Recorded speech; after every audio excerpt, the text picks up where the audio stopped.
আসসালামু আলাইকুম ওয়া রাহমাতুল্লাহ। প্রিয় দর্শক, ৬টি দোয়া এবং জিকির আছে, যে দোয়া এবং জিকিরগুলো কোরআন হাদিসে বর্ণিত সকল দোয়া জিকিরের খোলাসা, সারমর্ম এবং নির্যাস। এই ৬টিকে যদি কোনো মুসলিম নিয়মিত আঁকড়ে ধরে, তাহলে কোরআন এবং হাদিসের যত দোয়া এবং জিকির আছে তার সবই সে নিয়মিত আমল করল। সুপ্রিয় দর্শক, প্রতিদিন কিছু সময় বসে একটু জিকির করুন, চলতে ফিরতে একটু আল্লাহ তাআলাকে সময় দিন। আপনি উপকৃত হবেন, আপনার কল্ব জিন্দা হবে, আমলনামা সওয়াবে পরিপূর্ণ হবে ইনশাআল্লাহ। প্রিয় দর্শক, শ্রেষ্ঠ এই ৬টি দোয়া এবং জিকিরের মধ্যে সর্বপ্রথম হল নবী করিম সাল্লাল্লাহু আলাইহি ওয়াসাল্লামের প্রতি দুরূদ প্রেরণ করা। নবীজি সাল্লাল্লাহু আলাইহি ওয়াসাল্লামের প্রতি দুরূদ প্রেরণ করার আমল এরকম আমল যে আপনি যদি সারাদিনে শুধুমাত্র নবীজির প্রতি দুরূদ প্রেরণ করার আমলটি জিকির হিসেবে সবচেয়ে বেশি করেন, দোয়া হিসেবে যদি এটি আপনি সারাদিন করতে থাকেন, তাহলে এটি আপনার জন্য যথেষ্ট হবে আল্লাহ তাআলার কাছে। আর কিছু না চাইলেও চলবে। দুরূদ মানেই হলো নবীজির জন্য দোয়া করা। প্রিয় দর্শক, আপনি নবীজির প্রতি একবার রহমতের দোয়া করলে, অর্থাৎ একবার দুরূদ পেশ করলে আল্লাহ তাআলা আপনার উপর ১০ বার রহমত বর্ষণ করবেন এবং আল্লাহ তাআলা আপনাকে ৩টি পুরস্কার দান করবেন। সুবহানাল্লাহ। এভাবে একজন ব্যক্তি যতবার দুরূদ পড়বে ততবার সে আল্লাহ তাআলার রহমত ও অনুগ্রহ পাবে। প্রিয় নবী সাল্লাল্লাহু আলাইহি ওয়াসাল্লাম বলেছেন, তোমরা বৃহস্পতিবার ও শুক্রবার, অর্থাৎ বৃহস্পতিবার রাত, শুক্রবার সারাদিন রাত, এই সময়গুলোতে তোমরা আমার প্রতি বেশি বেশি দুরূদ পাঠ করো। প্রিয় দর্শক, দুরূদ পাঠের ফজিলত সম্পর্কে বলতে গেলে, আপনি যদি নিয়মিত প্রিয় নবী সাল্লাল্লাহু আলাইহি ওয়াসাল্লামের প্রতি দুরূদ পাঠ করতে পারেন, তাহলে এর ফজিলত আপনি নিজেই অনুভব করতে পারবেন। রাহমাতুল্লিল আলামিন আল্লাহর রসুল আল্লাহর নবী সাল্লাল্লাহু আলাইহি ওয়াসাল্লাম ওয়াদা করেছেন যে আপনার পেরেশানি, বিপদ আপদ, বালা মুসিবত দূর হবেই হবে ইনশাআল্লাহ।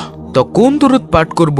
দুরূদের মধ্যে সবচেয়ে শ্রেষ্ঠ দুরূদ হলো দুরূদে ইব্রাহিম, যেটা আমরা নামাজের শেষ বৈঠকে পড়ে থাকি। যদি আপনি দুরূদে ইব্রাহিম পড়তে না পারেন, তাহলে সবচেয়ে ছোট দুরূদ যেটা হলো সাল্লাল্লাহু আলাইহি ওয়াসাল্লাম, এটা পড়লেও কিন্তু দুরূদ আদায় হয়ে যাবে। তবে সবথেকে উত্তম দুরূদ হলো দুরূদে ইব্রাহিম পাঠ করা। তো ৬টি আমলের মধ্যে ১ নম্বরে আমরা এই দুরূদের আমল বেশি বেশি করব ইনশাআল্লাহ। দ্বিতীয় নম্বর আমলটি হচ্ছে ইস্তেগফার। প্রিয় দর্শক, ইস্তেগফার মানে হচ্ছে আল্লাহ রাব্বুল আলামিনের কাছে ক্ষমা প্রার্থনা করা। যে ব্যক্তি ইস্তেগফারকে আঁকড়ে ধরবে, এটাকে প্রতিনিয়ত করতে থাকবে, ইস্তেগফার কখনো ছাড়বে না, সব সময় তার মধ্যে ইস্তেগফার অব্যাহত থাকবে, ওই ব্যক্তিকে আল্লাহ রাব্বুল আলামিন বিভিন্ন পেরেশানি থেকে, এমন পেরেশানি থেকে আল্লাহ তাআলা তাকে মুক্ত করবেন যে সে কল্পনাও করতে পারবে না। প্রিয় দর্শক, ইস্তেগফার হলো এমন একটি আমল যেটা আমাদেরকে দুনিয়ার পেরেশানি থেকে দূর করবে এবং আখিরাতের পেরেশানি থেকেও দূর করবে। দুনিয়ার পেরেশানি আমাদের বিপদ আপদ, মুসিবত, রিজিকের অনটন, অভাব এগুলো, আর আখিরাতের পেরেশানি হলো আমাদের পাপ, গুনাহ এগুলো। এই ২ ধরনের পেরেশানি থেকে আল্লাহ তাআলা আমাদেরকে মুক্ত করবেন ইনশাআল্লাহ।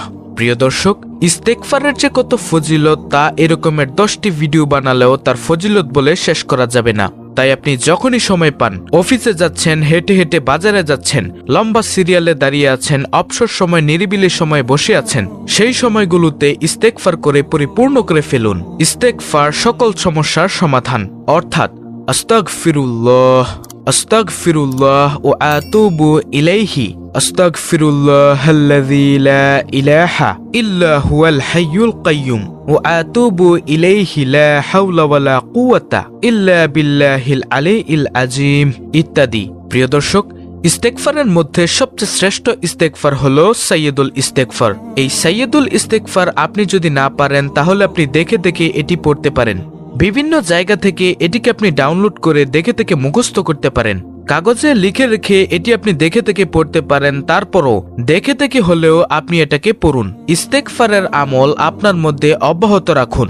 আপনি সাইয়্যিদুল ইস্তেগফার পড়তে না পারেন, কোনো সমস্যা নেই, কোনো পেরেশানি নেই। সবচেয়ে ছোট ইস্তেগফার হলো আস্তাগফিরুল্লাহ, এর অর্থ হলো, হে আল্লাহ, আমি আপনার কাছে ক্ষমা চাই। আপনার অগণিত ভুল হয়, আপনার মিনিটে মিনিটে, প্রতি ঘন্টায় ঘন্টায়, মুহূর্তে মুহূর্তে ভুল হয়। আপনি ইস্তেগফার পাঠ করতে থাকুন। ভুল হলেই আপনি ইস্তেগফার পাঠ করতে থাকুন। তাহলে প্রিয় দর্শক, পৃথিবীর শ্রেষ্ঠ 6টি দোয়া এবং জিকিরের মধ্যে দ্বিতীয় নম্বর আমলটি হলো ইস্তেগফার। তাই আমরা সকলেই ইস্তেগফারের আমলটি প্রত্যেকে প্রতিনিয়ত অব্যাহত রাখবো ইনশাআল্লাহ।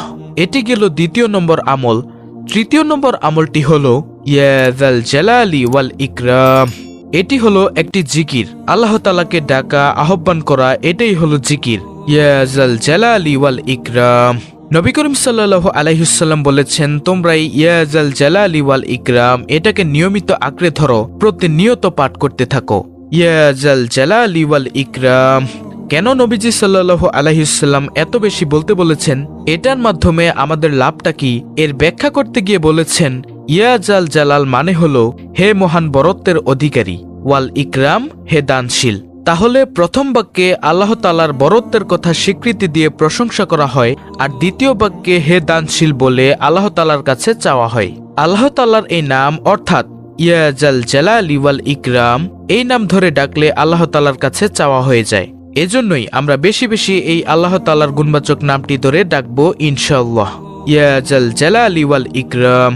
তাহলে এই গেল তৃতীয় নম্বর আমল। 4 নম্বরে যে জিকির এবং দোয়া করতে নবী করিম সাল্লাল্লাহু আলাইহি ওয়াসাল্লাম সব সময় আমাদেরকে উৎসাহিত করেছেন, প্রেরণা দিয়েছেন, সেটি হলো লা হাওলা ওয়ালা কুওয়াতা ইল্লা বিল্লাহ। এই 6টি দোয়া এবং জিকিরের মধ্যে 4 নম্বরে হলো লা হাওলা ওয়ালা কুওয়াতা ইল্লা বিল্লাহ। এর অর্থ হলো আল্লাহ ছাড়া কোনো ভরসা নেই, কোনো ক্ষমতা বা শক্তি নেই। অর্থাৎ মানুষের ব্যক্তিগত শক্তি, সামর্থ্য, ক্ষমতা ও সাহস যত বেশি থাকুক না কেন, আল্লাহ তাআলা তৌফিক না দিলে তা কোনো ধরনের উপকারে আসবে না। প্রিয় দর্শক, এই অর্থ বুঝে আপনি লা হাওলা ওয়ালা কুওয়াতা ইল্লা বিল্লাহ বেশি বেশি পাঠ করবেন। নবী করিম সাল্লাল্লাহু আলাইহি ওয়াসাল্লাম বলেছেন, তোমাদেরকে কি আমি জান্নাতের একটি ভান্ডারের খোঁজ দিব, খবর দিব, যেটা জান্নাতের ভান্ডার, সওয়াব না, সাধারণ কোনো সওয়াব না, পুরো জান্নাতের একটি ভান্ডারের সন্ধান দিব। নবী করিম সাল্লাল্লাহু আলাইহি ওয়াসাল্লাম তখন বলেছেন যে লা হাওলা ওয়ালা কুওয়াতা ইল্লা বিল্লাহ, এটি হলো জান্নাতের ভান্ডার সমূহের মধ্যে একটি ভান্ডার, এই লা হাওলা ওয়ালা কুওয়াতা ইল্লা বিল্লাহ। অতএব এই আমলটিও বেশি বেশি করবেন ইনশাআল্লাহ। 4 নম্বর আমল হয়ে গেল। তাহলে 6টি আমলের মধ্যে নম্বর 1 দুরুদের আমল, নম্বর 2 ইস্তেগফারের আমল, নম্বর 3 ইয়া জাল জালালি ওয়াল ইকরাম, নম্বর 4 লা হাওলা ওয়ালা কুওয়াতা ইল্লা বিল্লাহ। 5 নম্বর আমল হলো দোয়া ইউনুস। প্রিয় দর্শক, আপনারা অনেকেই দোয়া ইউনুস অনেক কঠিন মনে করেন। দোয়া ইউনুস হলো লা ইলাহা ইল্লা আনতা সুবহানাকা ইন্নী কুনতুম মিনাজ জালিমিন। অর্থ, হে আল্লাহ, তুমি ছাড়া আর কোনো মাবুদ নেই, তুমি পবিত্র ও মহান, নিশ্চয়ই আমি জালেমদের অন্তর্ভুক্ত।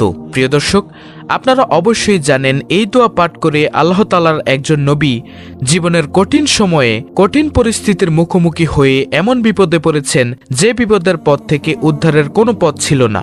আল্লাহ তাআলা অলৌকিকভাবে এই বাক্য পাঠ করার কারণে, অর্থাৎ লা ইলাহা ইল্লা আনতা সুবহানাকা ইন্নী কুনতুম মিনাজ জালিমিন, এর মাধ্যমে আল্লাহ তাআলা তাকে মুক্তি দান করেছেন। এতক্ষণে নিশ্চয়ই আপনারা বুঝতে পেরেছেন আমি কোন নবীর কথা বলছি। হ্যাঁ প্রিয় দর্শক, ইউনুস আলাইহিস সালাম সমুদ্রে মাছের পেটে থাকাকালীন এই দোয়াটি পাঠ করার ফলে আল্লাহ তাআলা তাকে মুক্ত করেছেন।